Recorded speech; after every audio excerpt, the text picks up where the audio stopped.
I see Cheryl's offline right now. We lost Cheryl. Not really. Because we got two computers running in the same room, we get an awful lot of feedback. So she left. She says if anything interesting happens, she wants back in. But is my video feed working? I don't see your video. I don't see video either. Yeah, like on my little icon up in the corner, it's just my your profile picture. Oh, video's off. There it is. Now I'm there. Hey, and Now Linda's you back. see me. Oh, you're on the phone? The other one doesn't want to work. And I'm back.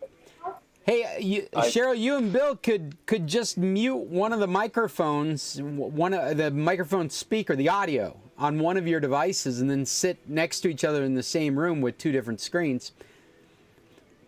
Or cuddle up. Cuddle up's good.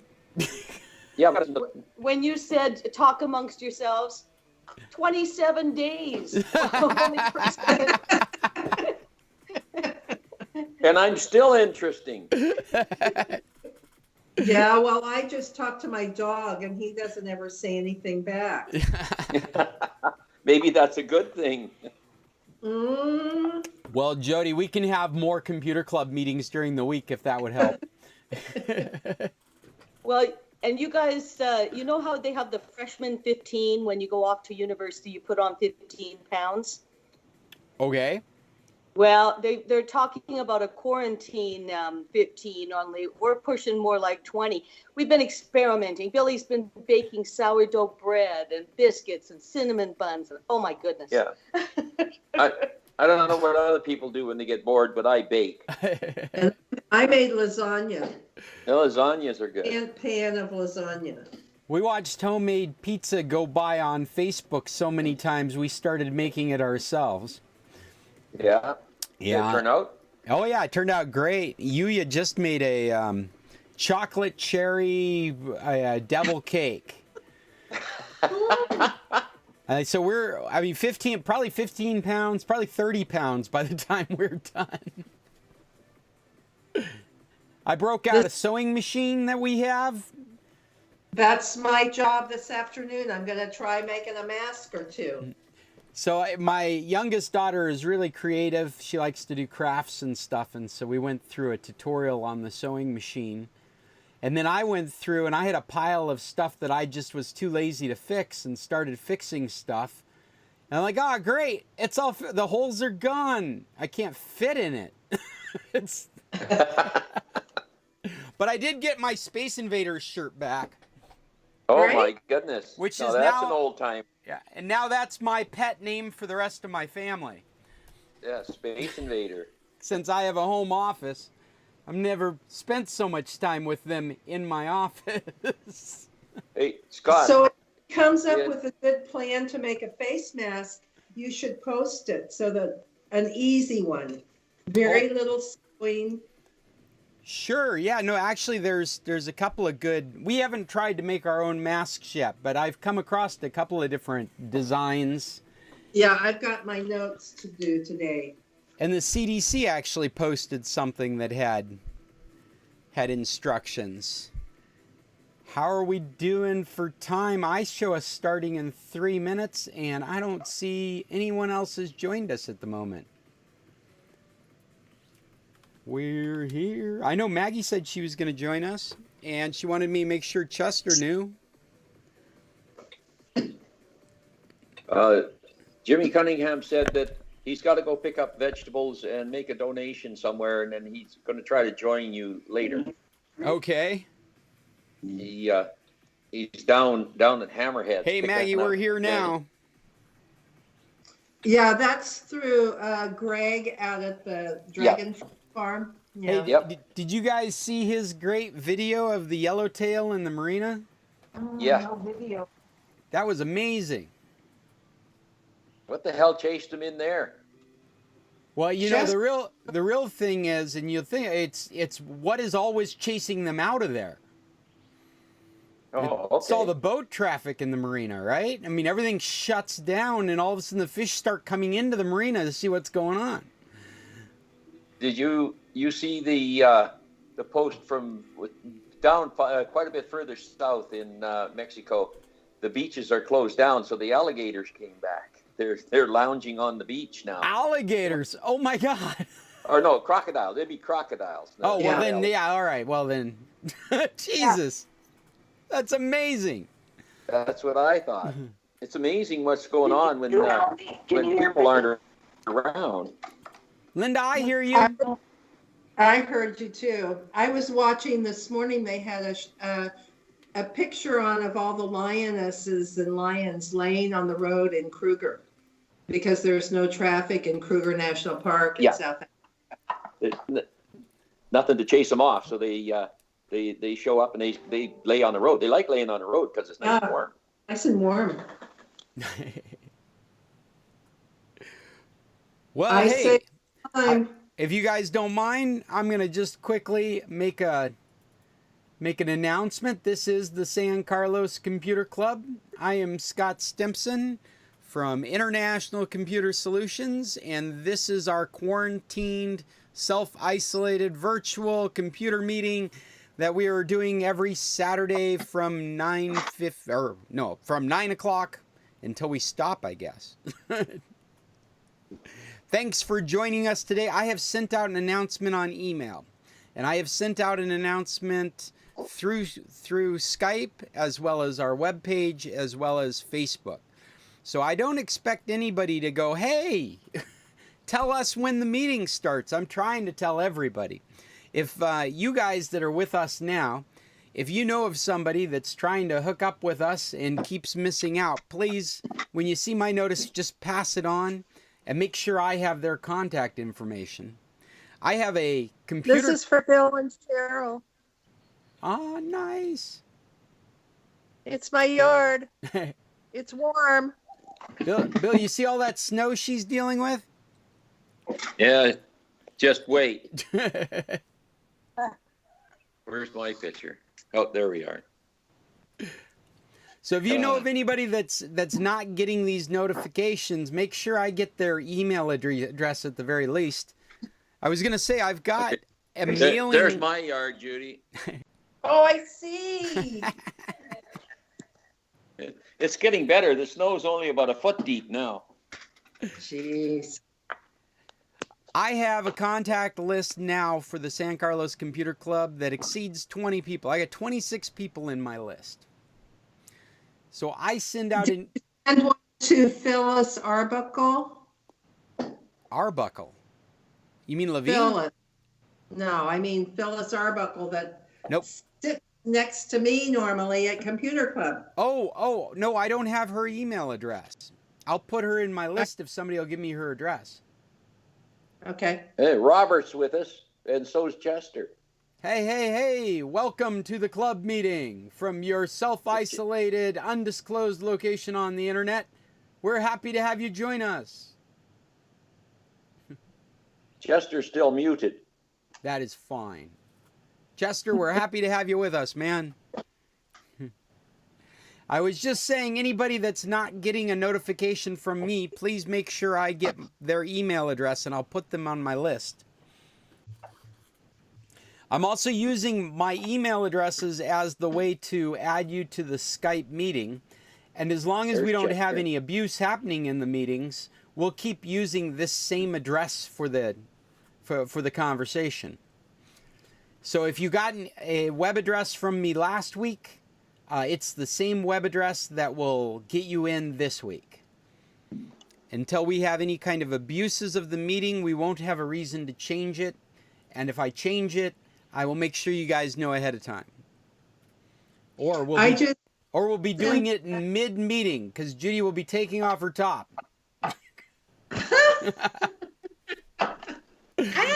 No, that would be scary.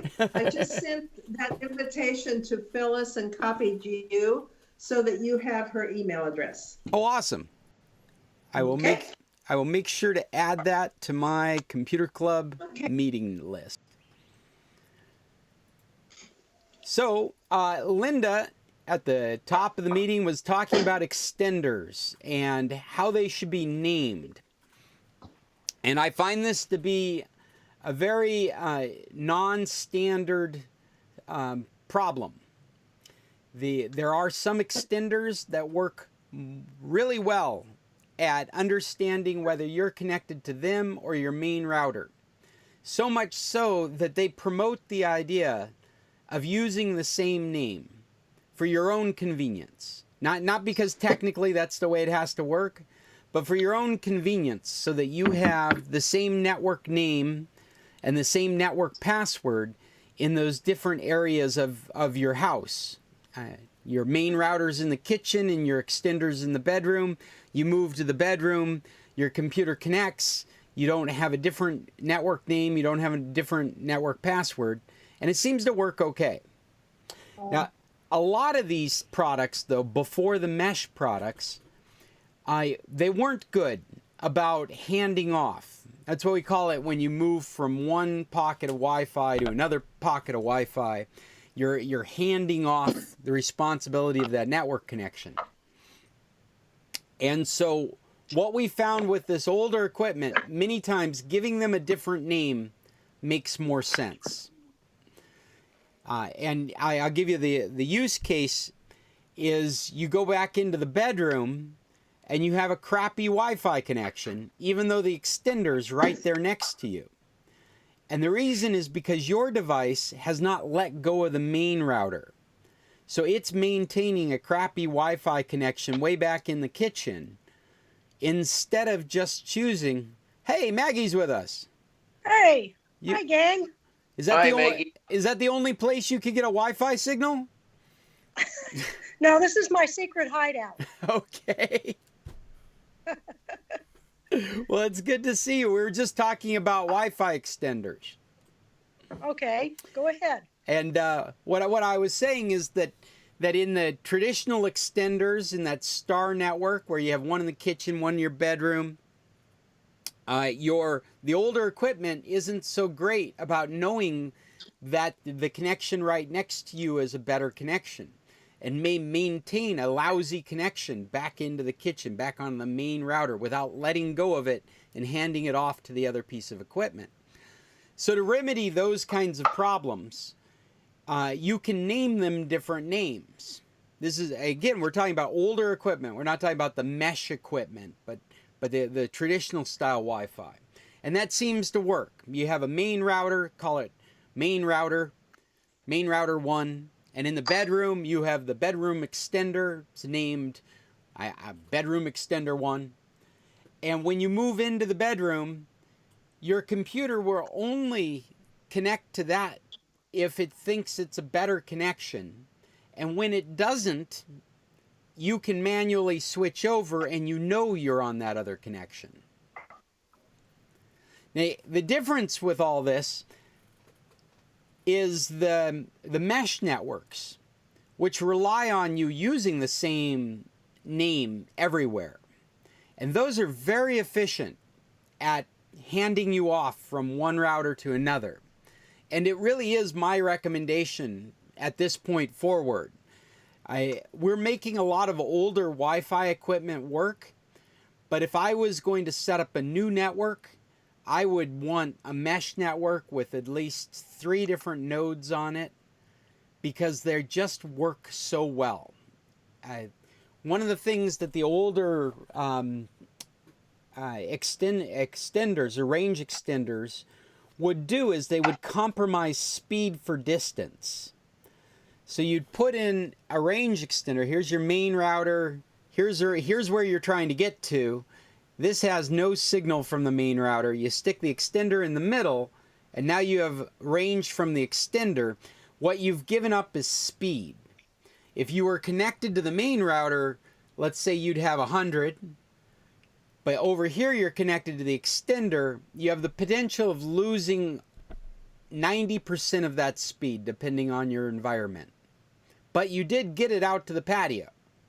And so that's always been the compromise, is that if I want to read the Wall Street Journal on the patio, I'm going to have to do it slowly because I'm on an extender.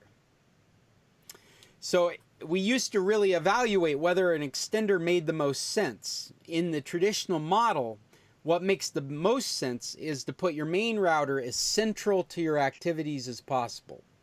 In a perfect world, that'd be the middle of your house. And that would give you the best opportunity in all different corners of the house. And then if still you weren't able to get your Wi-Fi, you get an extender and you take that compromise in speed so that you could get distance. Now the mesh networks, Bill's taking pictures.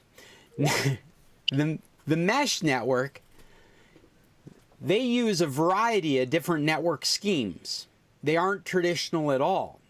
Linksys has got its own scheme. Netgear's got its own scheme.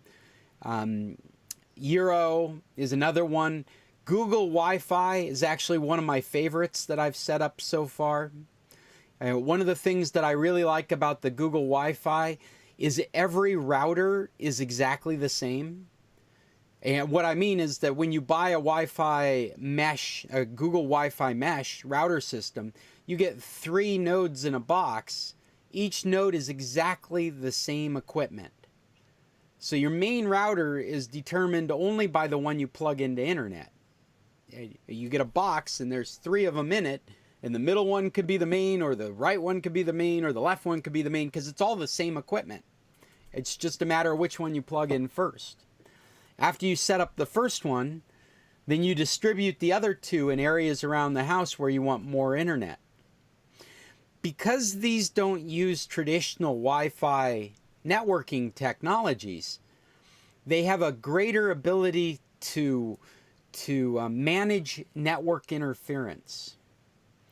So the Wi-Fi mesh network between 2 nodes could use traditional Wi-Fi like the 2.4 gigahertz, could use the higher frequency range, the 5 gigahertz, could use its own radio wave spectrum, like the white space that they when they made high definition TV mandatory in the States, they cut out a whole bunch of spectrum that is now for commercial use. So it's for private individual use instead of for telecommunications companies.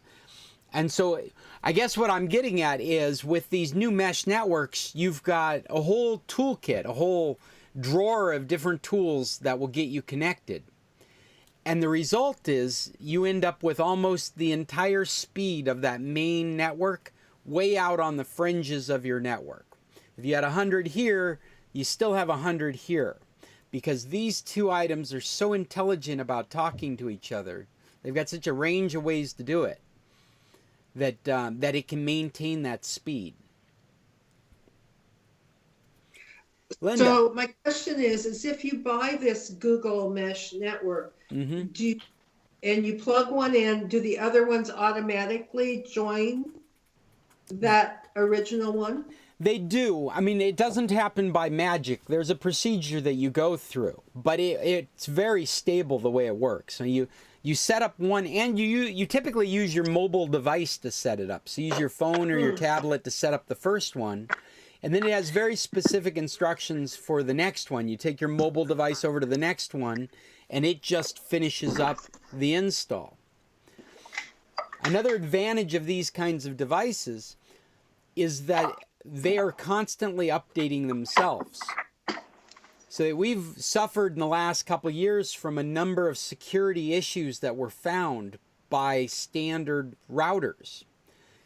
Security issues that have caused some of us just to chuck routers in the trash and buy new ones. And these mesh networks, that doesn't happen. When they find when Google finds a security problem with their router, you're probably already have been updated before you've read the article about the security problem, because they're constantly getting these updates. Another thing that's come along with these mesh technologies, and they're not related to mesh, they're related to the time period that we're doing these technologies, is that you have this cloud management suite that goes along with it. So in a mesh network, I can see every device. Again, not because it's mesh. It's because this is new technology and mesh is new technology, and they've come together. So In Google Wi-Fi, I can look at my phone and I can see every computer on my network. And I can set priorities and privileges on those devices. I can see my daughter's tablet, and I could say, only available network from 9 in the morning till 9 at night. All right, so I don't have to worry about them under the covers in their bed using their... all of this is theoretical. None of this is practical. I own old network equipment. I'm not telling you how I'm doing things. I'm telling you how they could work. But so you've got that kind of administration that comes along with that type of technology.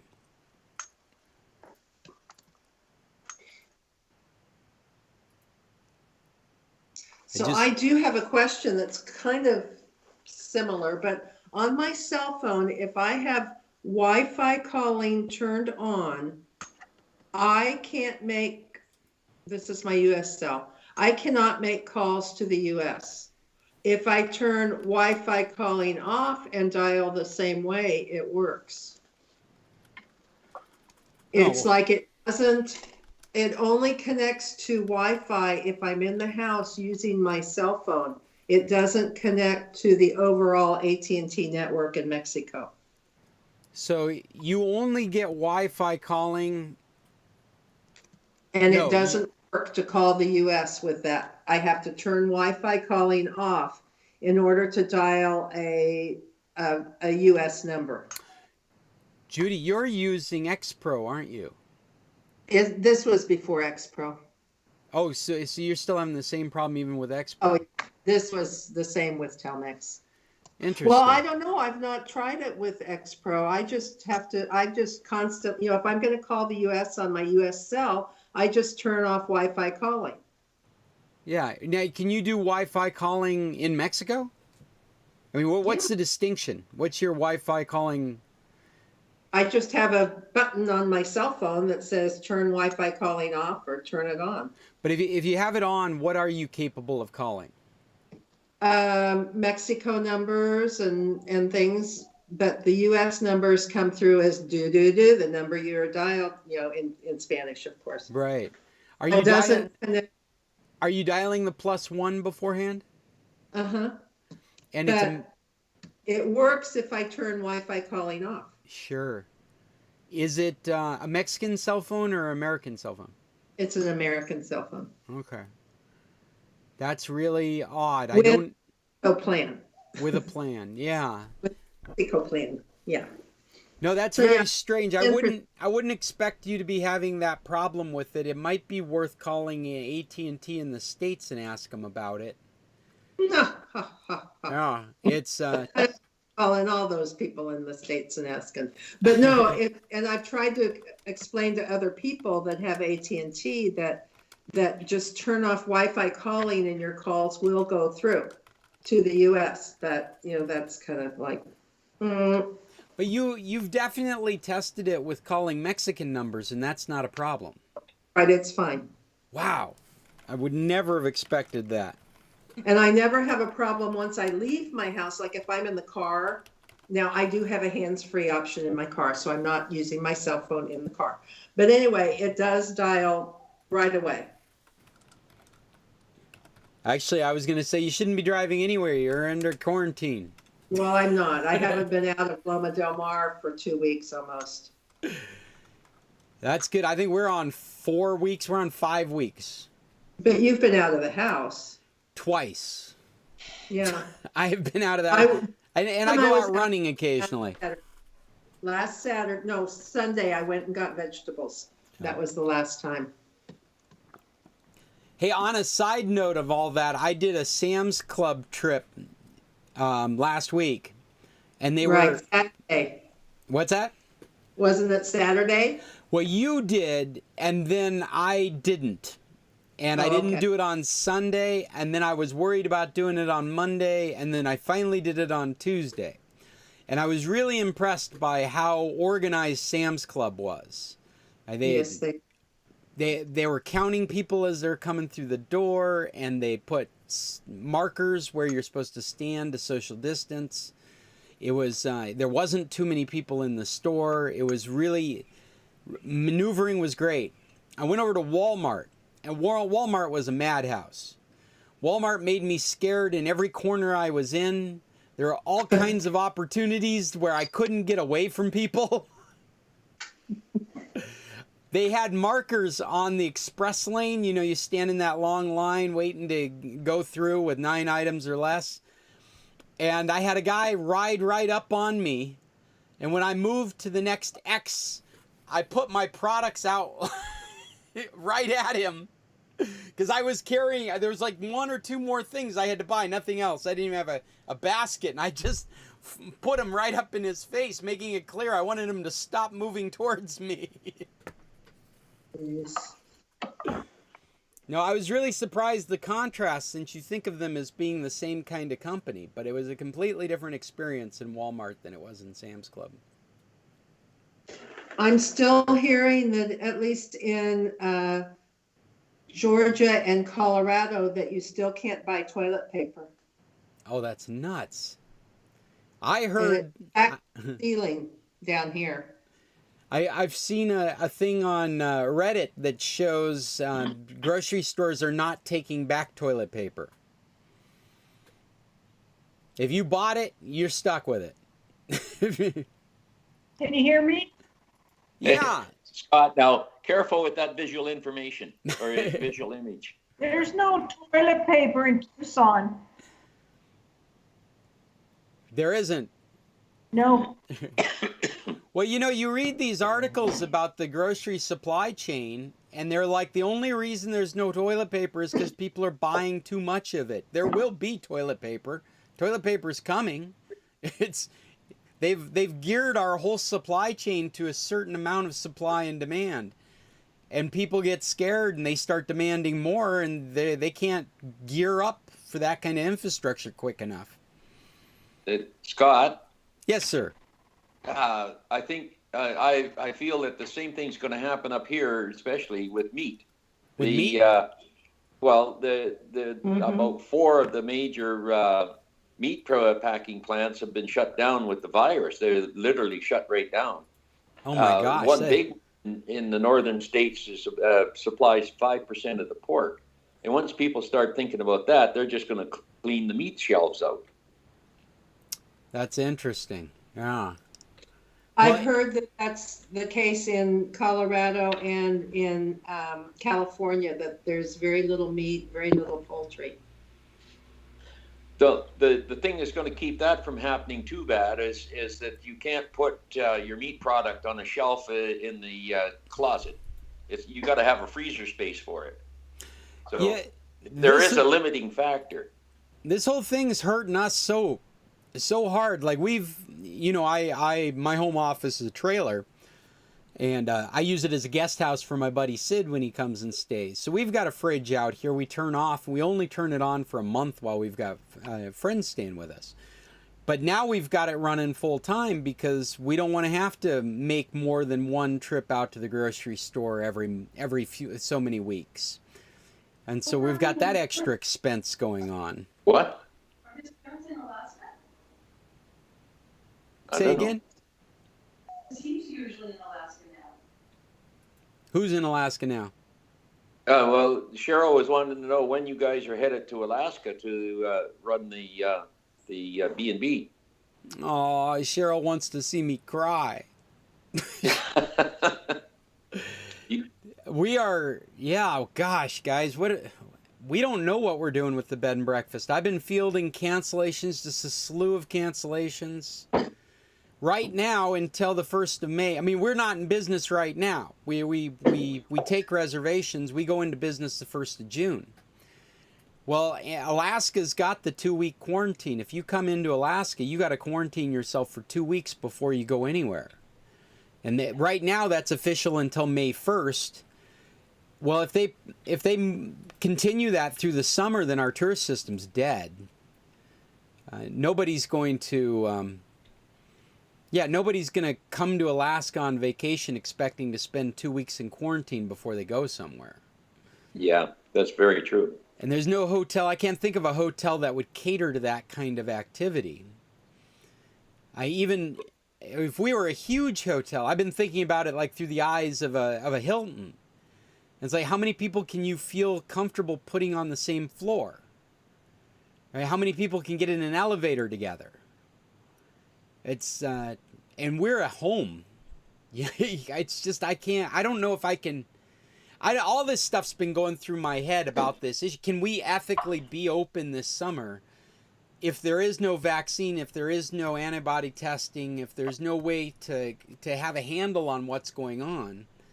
Can we ethically be in business, even if like legally you can be in business? Right, Yeah. right now we're not sure what we're doing. Well, Cheryl feels sorry for you now. Yeah.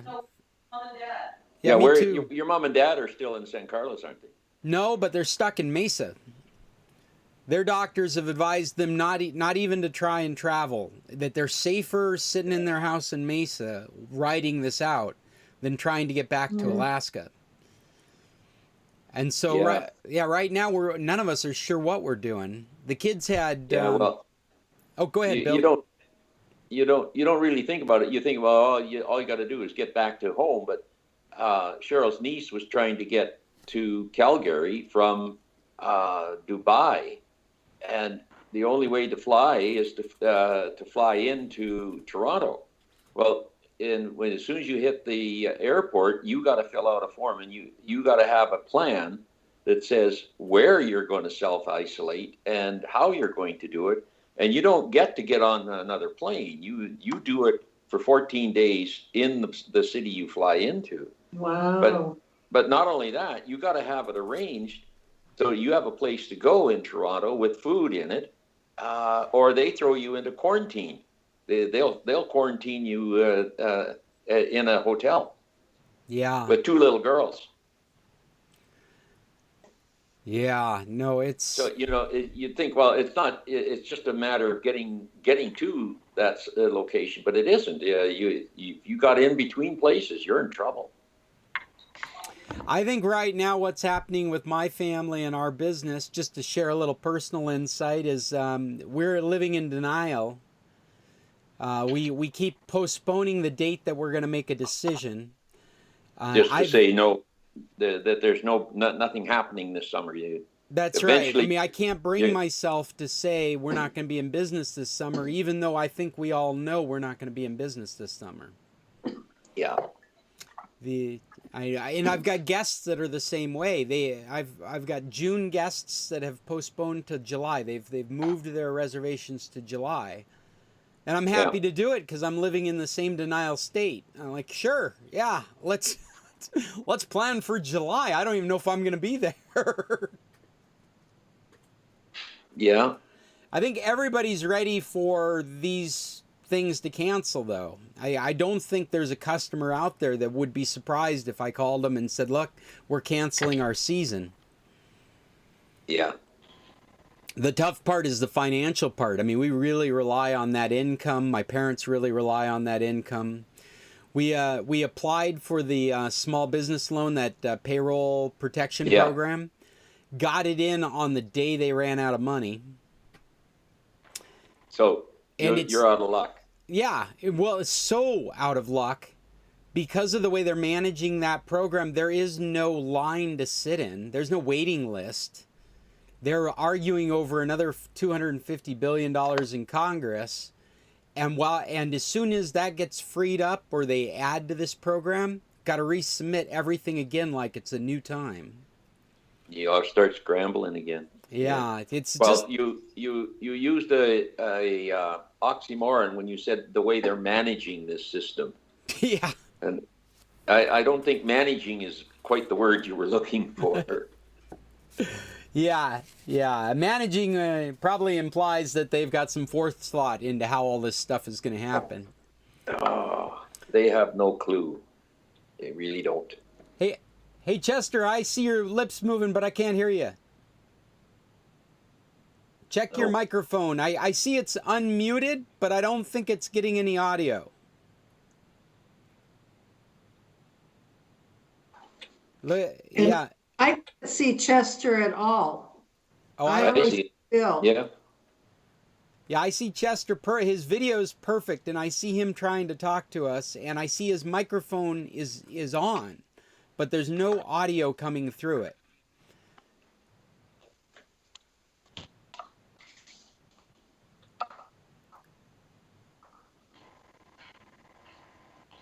I'm not even sure. I'm not. Oh, hey, Chester. When you put your mouse over the microphone, don't click on it, but you put it over the microphone, it'll list your microphone and speaker devices above. Then look for the one that says microphone, and maybe you have 2 microphone sources. If you do, you could click on the microphone source and it would give you another option. You should, in fact, let me do this. I'm going to share my screen. Can anybody see my screen? It's coming. Okay. There it is. All right. So can you see you guys on my screen? Yep. Okay. Yep. So I'm going to hover over the microphone button.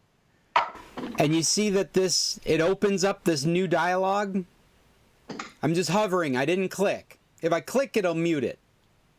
And if I move up here, if I have more than one microphone, it would be listed here. And if I click on this, I could choose one microphone from the other. You see, I've got a couple of different microphones in my system. So Chester, maybe you've got more than one microphone in your system and you're just set to the wrong one.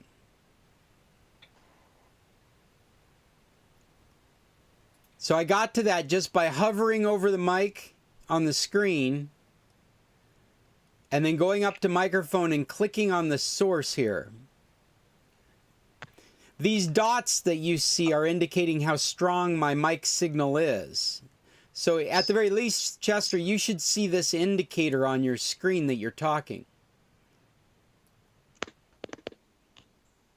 I hear somebody playing with their settings. Bill just left. And Chester is still a mute. And on my iPad, I don't have that option. You don't? Do you get to see my finger doesn't hover. Oh, what if you hold it? Let me try it. Let's see. No. I would suspect. Oh, but you're just muted, yeah. Mm-hmm. I would suspect on your platform you would have to have another microphone installed for it to show up as an option.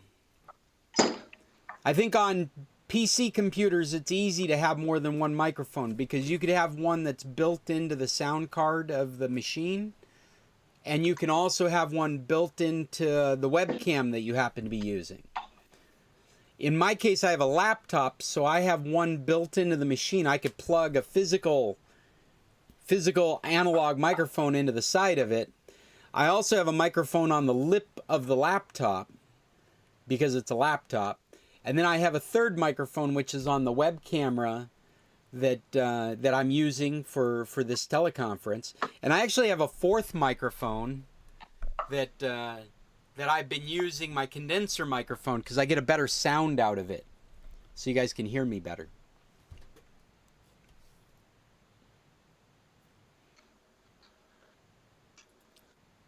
Well, I've got some topics. If anybody got any topics they want to bring up, I'll bring up some of mine. It looks like we lost Maggie at some point. Quite a while ago. Bob's with us. Hi, Bob.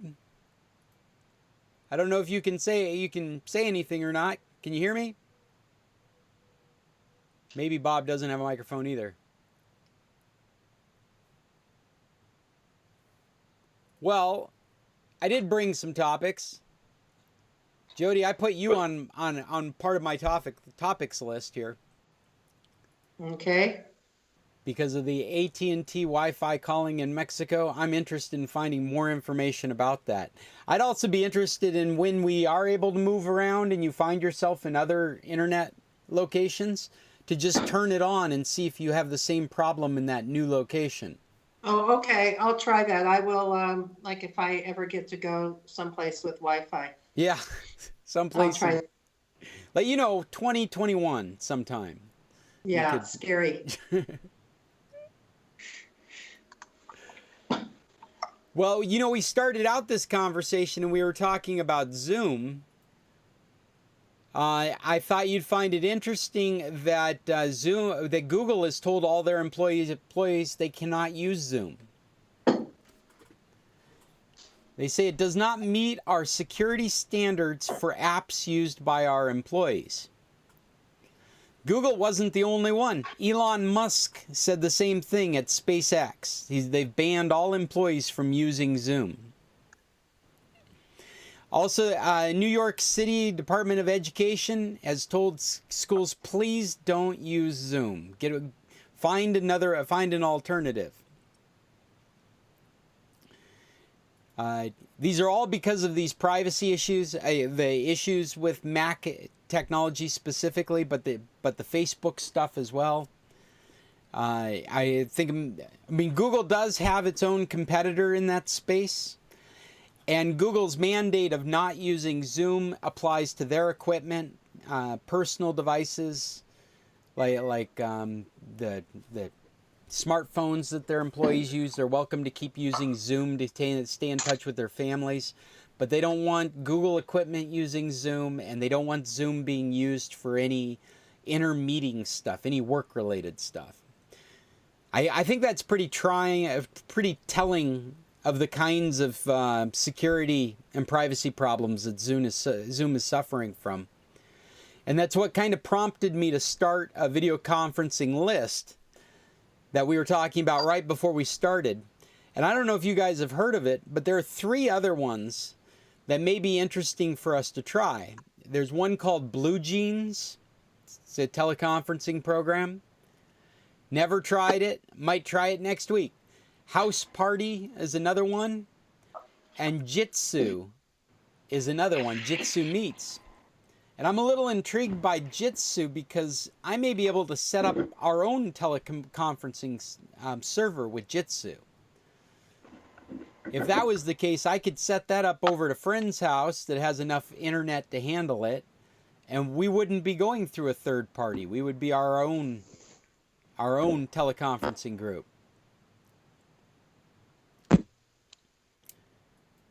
Anyway, I'll probably be exploring more of that in the future. Have any of you had any experience with any of these other teleconferencing programs? Seems like we're all becoming experts all of a sudden in this stuff. Zoom, Hangout, and Skype are the ones that we've used together. I hear somebody trying to talk. And I've got Bob, Jody, Linda, Chester. I think we lost Bill and Cheryl completely. Bill's back on. All right. Bill keeps fooling around and killing his connection. Hey, I gotta say, as far as connections go, this is the best experience I've had talking to you guys virtually. This is a real meeting. Well, the video is very good, Scott. There's very little time lag in the voice or the video. It's quite good. I've been monitoring it as it goes out to YouTube, and that looks really good as well. I'm just very happy to be so successful all of a sudden. I've been fighting with this for weeks. Well, I thought Zoom was interesting. Have you guys followed what Apple and Google are doing as far as an app to help track the coronavirus stuff? Not really. What they've agreed to do is they've agreed to create programming interfaces. I'm sorry, I've got somebody sneezing over there. They've agreed to share in building these programming interfaces so that their equipment will interoperate so that you can run an app on your phone, whether it's Android or Apple, and it'll be able to back on over here again. recognize it's been within. Let me start this again, because I got a better explanation of what's going on. First, let me start by saying what they've announced. They've announced a partnership to provide tools to help track the virus. Both companies are developing developer tools so that third parties can make these apps. So there's been a lot of talk about Google saving us or Apple saving us, or the two of them working together to save us. They are not going to save us. They are building the tools so that somebody else can save us. And so what they will do is they'll open this stuff up to public health authorities. They will have contracted with a third party to build an app specifically for tracking coronavirus infections across our community. So even when Google and Apple are done with these programming interfaces, that should happen in May, there still will not be an app that is keeping track of whether you're infected or your neighbor's infected or whether you've come in contact with somebody that's been infected. We will still be waiting for a third party to build that kind of app for the government. And then we'll be waiting for the government to recommend that we're all using it. Basically, the way our culture works, you're going to opt in, and it's not going to have any value unless a large percentage of us opt in to using these apps. So Scott, don't you find that a bit scary, about a bit invasive? Absolutely. I mean, it's one of my biggest fears. I don't know if you follow some of the stuff I've been posting on Facebook, but we are in a panic state right now. Very, very similar to how the Patriot Act got passed. Exactly. And the Patriot Act has not been good for us as a society. It's very arguable whether it's been good for tracking down terrorists, but it's been horrible for privacy and personal security for us. And so my biggest fear is that we will have another Patriot Act moment. And this feels like that. I think the fact that we're still talking about the concern that people will have to opt in means that, I mean, the flip side of that is that, Jody, people like you and I are thinking that way. That there's enough people out there, even in the government, thinking this is not the way our culture works. They're going to have to opt in. And I think that's a good thing, because we definitely have lived through governments who would be like, no, this is the new norm. Everybody has to do this. We're not even... The Patriot Act came out of a time period where they didn't have to tell us they were recording our phone conversations. All right? I mean, that's my big fear, is that opt in. No. You have an iDevice, you're already in. You have an Android device, you're already in. Right. That's what's happened in China. That's what's happened in South Korea. Hey, Jimmy. Hey, Jim's joining us. Good morning, everyone. Good morning. Belatedly. We were just talking about how Apple and Google have teamed up to build tools to help track infections of the coronavirus across our community. Yeah, that I'd like to hear what everybody is thinking about that, because it has a certain ominous ring to it. Well, I did read through technically what they were proposing, and it sounds like it can be done. Technically, it sounds like they can anonymously determine people's distance to each other and warn them. And it's very similar to the way that a password gets used. Mm-hmm. From what I understood, this app would generate keys, these hashed keys, kind of like what you use for encryption. Right. Same kind of idea. And when your phone, this kind of app would have a Bluetooth aspect to it, where it would ping out, and phones within proximity, like 30 feet, would ping back saying, we're here. Right. That ping would include with it whether the owner of the phone has registered as having had the coronavirus. Interesting. So the key would contain that information, but no personal information. It would contain the device in a hashed form like a password, and it would contain this infection information. But that is personal information. Well, it is, but it's anonymized. It is. Or in a perfect world, it's anonymized. I'm not saying they're going to pull it off. This is the way they're saying it would work. So the idea is that you would get a key, and then your key and their key would go up to the internet and come back with a result. And the result would be, do you need to stay in your house? Do you need to leave this area? Do you need to quarantine for 14 weeks?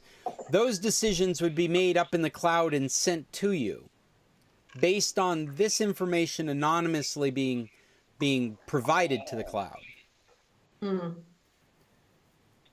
It rings, I mean, the tech, and I'm far from an expert in this stuff, so I'm talking about a couple of articles I've read.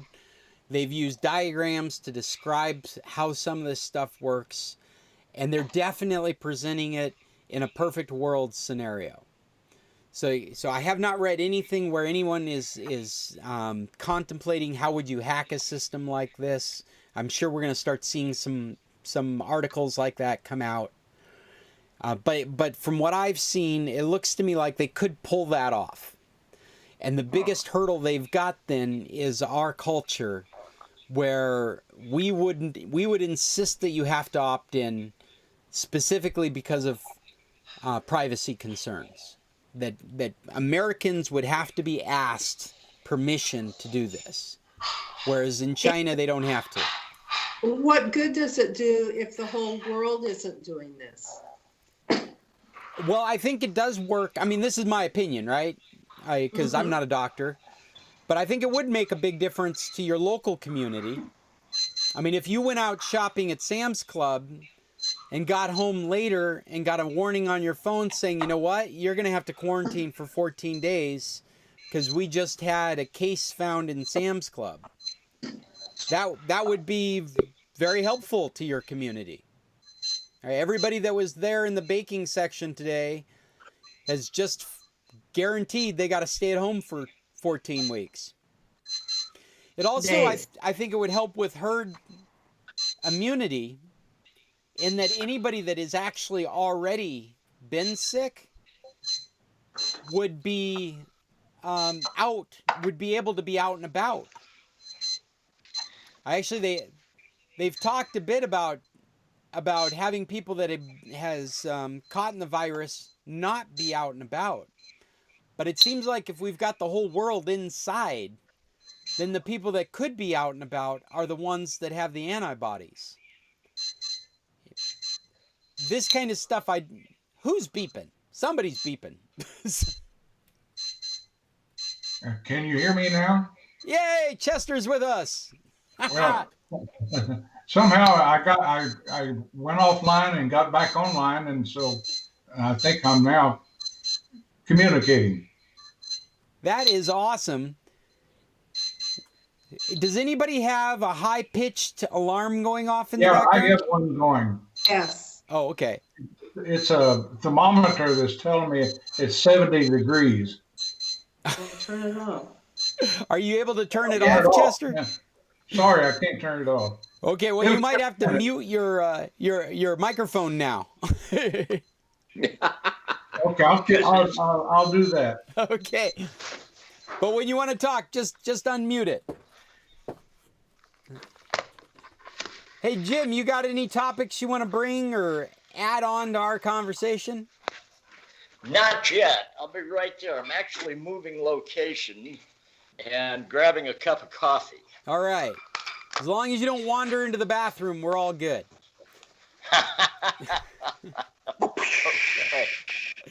Okay. I did see one of those videos floating across the internet, went viral. They were in the middle of a Zoom work meeting, and one of their employees, we followed them all the way into the bathroom as they dropped their trousers and sat down. I love the very thought of it. Oh, that was funny. Coronavirus tracking. I honestly, because of what Judy and I'm sure a lot of you feel, I don't think it's going to work. I think we're going to have a big cultural shift for those kinds of apps to have any influence. I do think that we will end up with apps that will be like breaking news. And so in the future, you'll be heading to the mall.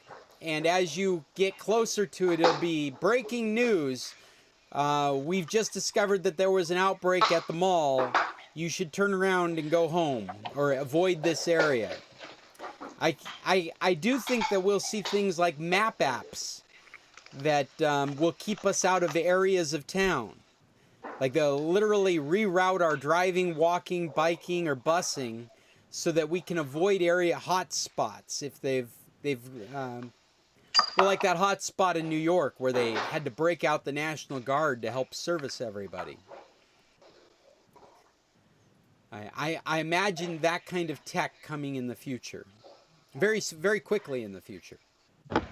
I heard yesterday on the news that there is one company that expects to have a vaccine by September. By September, yeah. Boy, I don't want to be on the trial, though.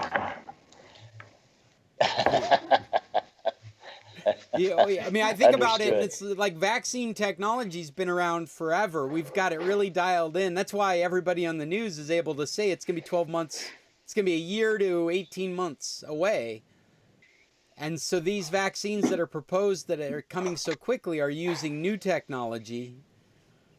I'm all for it. I just don't want to be on the front line of testing it. I think I'd rather just be in my house until we've got a bunch of people telling us those vaccines work. Agreed. In my opinion, I am not a doctor. Don't take any medical advice from your local IT guy. I do one thing well.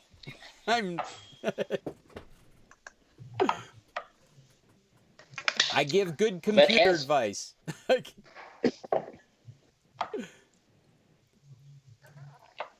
Let me see, what else do I have on our topics here?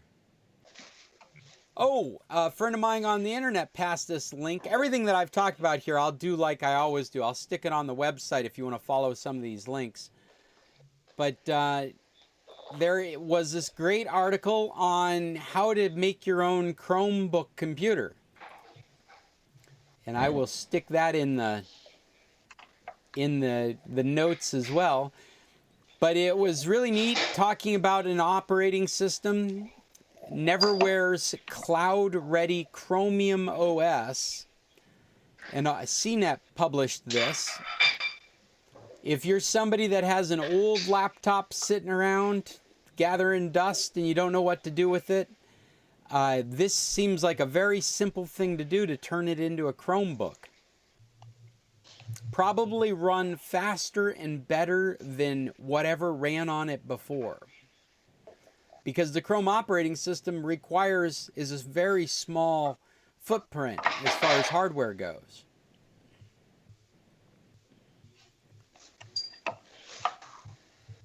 When we get home, I'm going to try that.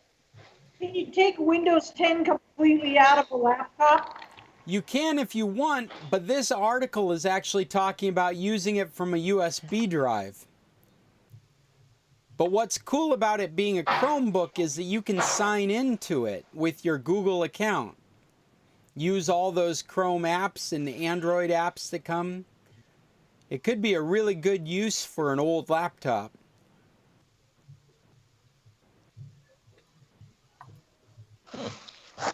I haven't done it myself, but it may be a project we're doing this week. Hey, and if anybody does do this, give me feedback, because my buddy that posted this said that they're keeping a list of equipment and its performance, how well it's worked. And so he'd like my data. So if anybody does try turning a Chromebook, an old laptop, into a Chromebook, let me know, at the very least through one of our meetings. And you too, report back next week if you would, and let us know how it went. Yeah. If it's on my project list. I don't know whether it'll happen this week or not, but it's definitely something I want to try and do. You know what I've got? I understand. I know exactly what I should turn a Chromebook into. I'm still sharing my screen, aren't I? How do I get back? Oh, this stuff is working. It's so nice this stuff is working. It's kind of fun. Hello. I have got. Here we go. An old netbook. Oh. This thing's worthless. It's running Windows 10 if you don't mind waiting a minute between emails. You click an email, wait a minute, and then read it. And then you want to read the next one, you click and you wait a minute and read it. So this might be perfect equipment for a Chromebook operating system. That may be my next project. Sounds cool. Hey, so you said we couldn't use that old WebOS tablet? I don't think so, because this is intended for 86 architecture. This operating system is very similar to like a Linux operating system, and it's meant to run on old Intel and AMD processors. And that HP tablet that you and I have is using an ARM processor. Oh. So, I mean, there might be like a Chromebook equivalent for ARM processors, but this article didn't go into that. Too bad. I haven't turned that I've got that tablet right here somewhere, don't I? And all my equipment. Oh, here's something funny you guys might enjoy. I got this camera. Can everybody see that okay? Yes. So this is an internal Wi-Fi webcam used for monitoring the security of your house. I got it for like $35 on Amazon Mexico. Has a built-in speaker and microphone, so you can talk and converse through it, which has been kind of fun. When I got them for Christmas. I got one for Sony over there at her house. And so occasionally people will jump on it and she'll talk to them through it, just giving them access to the camera, talking to her cats. She'll watch her cats on it and talk to them. But the most humorous thing about this product that I figured out later is its name brand. This is a red lemon. A red lemon. I thought it was pronounced Redelman. But as I looked at the wording, it occurred to me, it says red lemon.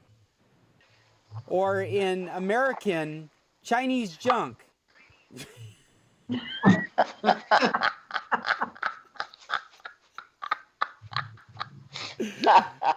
Swear to God, I thought that said Redelman.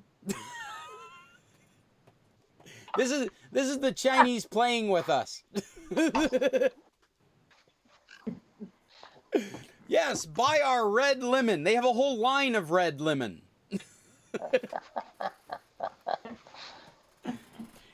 I don't recommend it. I think that it's got security flaws. And as you can see, I don't leave it plugged in. I've been using it for testing. But if you were buying things like this for home security, I don't think I would buy the name brand Red Lemon. Well, and my biggest frustration so far with it is the only way to DVR is to purchase service. And I'm not interested in purchasing a monthly service to keep track of my videos. I'd much rather just do it internally because I'm a hobbyist. Irving's on. Hey, Irving. That's awesome. Hey, Irving. Irving would appreciate this topic as well. My web camera, Irving, is a red lemon. Back it off a bit. It's real blurry. Nat, doesn't work. Can't read Still it? blurry. Nope. No. You take my word for it? Yep. Put it in front of your face. It's focusing at your face. Ah, there it is. That worked, huh? I see red lemon. I swear I thought it was Redelman. But now I know better. It's Chinese I have a junk. question. I have a question. Yeah, Chester, go ahead. You know, I still have the bodega there in San Carlos, and I use Cyberco.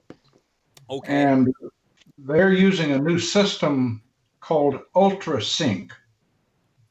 And my question, I've gone on the internet looking at what UltraSync is, and you can control the alarm system with your phone. I don't know if that's internet or if it is through, let's say, Verizon. Is it a phone link or is it an internet link? You know, Chester, I'm not familiar with UltraSync, but I would imagine that it's through the internet. It just given the kind of technologies we use. I don't think it would be tied to a phone carrier or a cell protocol. I would bet it's all data. It's all, in fact, I'm trying to UltraSync. UltraSync. UltraSync home security. Does anybody on the on this meeting have Cyberco? Irving, do you use Cyberco? We can't see or hear you, Irving, so I hope you're hearing our conversation. He has his microphone turned off. Yeah, Irving, your mic's muted. I'm going back to sharing my screen. Let's see what we can find out. UltraSync Intrusion Solutions, Intralogic, Remote Management, Mobile Applications. You know, it looks like what's gone on here is that that they have moved to a platform very similar to what the Horizon Security is using. It's definitely data-based. Yeah, Chester, this looks like it's all through internet. Oh, it does use Z-Wave too. So Z-Wave is inside your house. Yeah, I don't see how that will apply then to my situation. I don't think it'll make any difference. I mean, I think you probably, if you were going to use it, you would have to have equipment that was compatible in your bodega. Like you'd need a Right. UltraSync camera. Yeah. Yeah. Okay, I think you answered my question. Thank you. Oh, you're welcome. Have we got anything else? Jim, you got anything? Irving Not has for the taken off moment. his mute. Go ahead. I didn't mean to interrupt. No, I just said I don't have anything right now for the moment. I'm just amazed I actually got in. So I'll make a list for next week. I think we're all amazed. Today has got to be one of the most successful meetings we've had in the last 5 weeks. If we got time, I have another question. Certainly. Is there a simple way to sync between a desktop and a laptop? What is it you're trying to sync? I only use my laptop when I travel, and I would like to update the laptop when I'm ready to travel from my desktop. So you want your laptop to be ready? Yes, to be up to date with the desktop. Well, unfortunately, if it's a Windows machine or a Macintosh machine, it's going to have to be on regularly to get its updates. Okay, I'm using, as you know, I'm using an Apple machine with Windows. So if you had a Windows laptop and you Yeah. wanted it to be ready to go, you'd have to have it in the corner of your office turned on regularly to make sure it's got the updates, to make sure that that's just the operating system, Chester. That's not even your data. That's just to make sure you got the latest security fixes, to make sure that you've got the latest antivirus. It's very frustrating turning on a Windows computer, especially nowadays, a Windows 10 computer that's been sitting off for a month or two, because there's always a slew of things that needs to be updated. And there's no way around it except using it regularly. I got you. I was more interested in the data than I was in the upgrades. So the data is a different story. That's kind of interesting. If you're subscribed to Office, you've got a terabyte of space on your OneDrive. And so you could be behaving on the one computer by placing your data in that OneDrive. Then that data is out in the cloud and available on the other computer. A terabyte of space is bigger than most computers' hard drives. So I have Office 365. Yeah. And I have the availability of the cloud, but I've just never taken advantage of it. There's been some recent updates to OneDrive that, forgive me, I haven't paid a lot of attention to it. But apparently you can sync your desktop and your documents, make that a standard operating procedure. So on your computer, your desktop and your documents all appear in the same place, the place you expect them to be.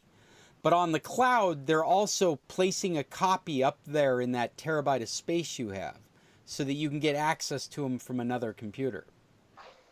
Okay, I'll research that next week and see if I can't accomplish that. I'm going to do the same thing. I'm going to put that on my list so that we can have a genuine conversation about it next week. Syncing desktop and documents. Now on the Mac platform, they did this a while ago with iCloud, and it's very easy. I don't use the Mac at all. Yeah, no, it's something that it's funny how Windows, there are certain things Windows is constantly catching up with that the Apple has done forever. The Macs, you can buy a MacBook Air and purchase that iCloud space, and the whole device is no more than just a window to your data and your internet experience. And you could chuck that device out the door and pick up another one, sign into it, and have the same experience very easily. Another device, Chester, that's really easy, we were just talking about Chromebooks. That's how my kids function. They go from a Chromebook to a Chrome window on their PC or their Macintosh. And as far as they're concerned, all their data comes along with them because they use Google's Drive. They just do everything up in the cloud. Well, I already have Office 365, so I might as well use that cloud. Yeah, I think that makes the most sense for your use scenario.